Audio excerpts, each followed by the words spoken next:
Hello, everybody.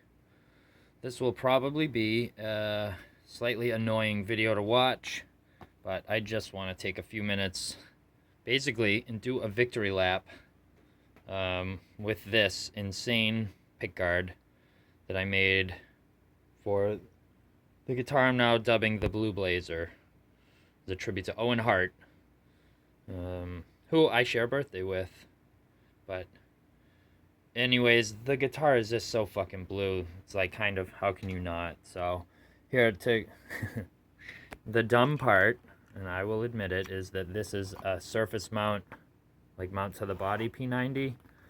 So, it exists in a separate realm. But, here's the pickguard. And real quick, I guess before I go and point at the guts, so that you can hear the guts, I'll do a quick demonstration. Oh yeah, you can hear it. So, oh, now you can't hear that because I got other sounds and shit going on, but there is a buzz when the whole thing is off.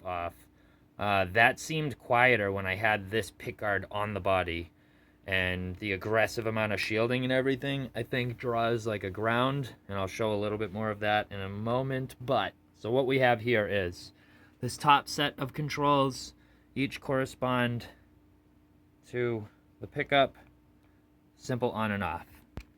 So, on. Why are you making a sound? Well, so there you have it.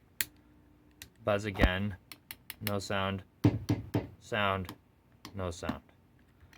Again, no sound, no sound. And then here we go. That coil, full humbucker. That coil, nothing. That coil, and some of that, I can't figure out why, but I know that the output is less. This is definitely more sound. So I'm not sure, maybe I have them, maybe there's some phase thing.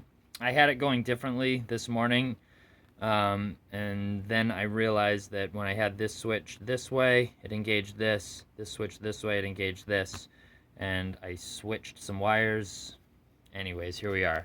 So this pickup goes to this, and then up to here for on-off. So these all go up to here, then from here corresponding, these are the tone caps, capacitors, and so up, I believe, engages each one.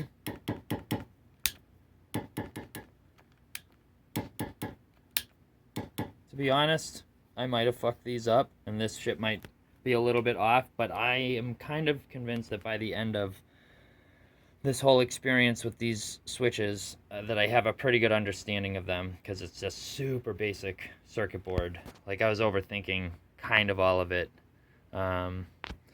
So let's see. Yeah, let me unplug this and flip it over.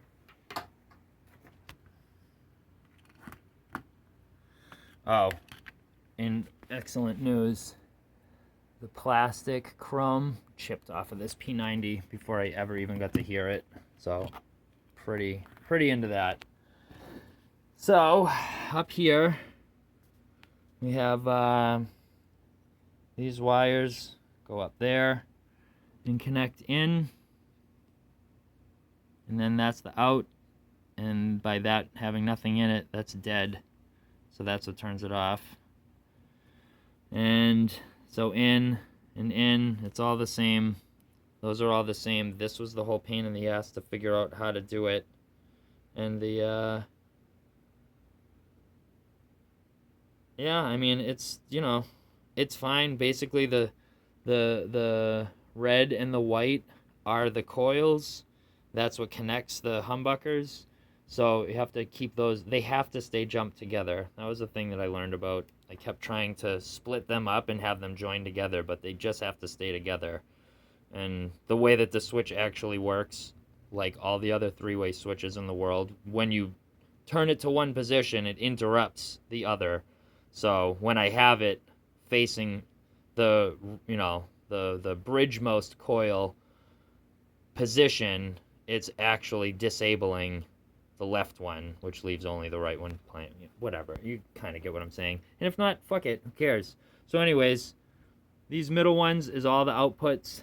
Those all go here to this wonderful clusterfuck that I am so pleased with. Unless it turns out that this actually doesn't work, but it should. The idea being that the sound comes in the top and it goes out the middle, and when you click, when you flip the switch down, or maybe up, I guess I don't know, but that it would run it through the capacitor, which I have the top and the bottom jumped. That way, no matter what, there's signal passing through there, whether it's clean or it's affected by the cap. And then the final bit is that I wanted 3 independent volumes that all 3 lug right to the output. And I read about why this is a stupid thing to do, and why a master volume is then needed, which kind of then explains the original, like the Urals have master volume for each. Well, they have a volume for each pickup and then a master volume, which I thought was redundant. But the way that I read it on the TPDI, whatever it is, that forum, the gentleman made a lot of sense. And I felt like a bit of a dipshit that I'm so set on this. But the biggest thing with this whole guitar, every bit of it, is that I've done things on here that I've never done before. For better or for worse, for right or for wrong. I'm going to follow through, and I'm going to learn from those mistakes or those triumphs, and just keep going, and it will keep, they'll be different, and I think I'm going to remember a lot of the things that I did fucked up here, the things I could have done better. Right away, I can tell you the P90 and the humbucker hole look like shit, and I did the wrong thing where I traced the exact line that I needed, and any bit of going past the line is just wrong. So the holes are huge. I don't know how that'll affect the shielding. I don't care. I just want to play this thing. Nobody's going to judge it. Maybe 6 people ever will get to handle this thing, and I think 2 of them will be like, this is cool, and the others will be like, neat idea, plays like shit, and, you know, that's fine. I don't care. I'm going to have fun. So this is the story of Owen Hart's pickguard, and the next step is for me to actually physically mount this to the guitar. So I have to drill a bunch of holes. Oh, speaking of which, I also got a new bridge cover. And what I've decided is, since my the OG Ural is out of commission, the one part that I don't have, now I have 3 of these 3 of these bridges, is that piece right here, and this screws on to, it's all a whole contraption. If I'm going to use this unit, I need that piece, so I took it from the real Ural. This whole system is so fucked up. The way that the spring loading works, when there's no string tension on this, the spring is pushing against this cover. So I have to find the proper location of this cover with the string tension, and then drill the 4 holes and set that thing. I'm going to finally get to put 9s on it. Oh, and then here's one other just slightly noteworthy. I used a shitload of these kind of wire connectors. This is soldered, and one of them runs to the thimble here. The other one runs to, hold on, I think I can actually even show it off. Yeah. Through the body, down into the hole where the brass screw is. Obviously, those are tone related, that I used brass flathead. I know, softer metal screws. But I left enough of this wire bare and exposed so that it's touching the trem. So hypothetically, we're touching here, we're grounded here. Oh, and that was the other point I just wanted to make. I did this just to be a fucking wise ass in a couple of spots. I threw just some globs of solder. You know, whatever. I'm trying to ground the shit. The last wire that I just realized that I had to run was this black wire, runs up and connects to here. in all instances,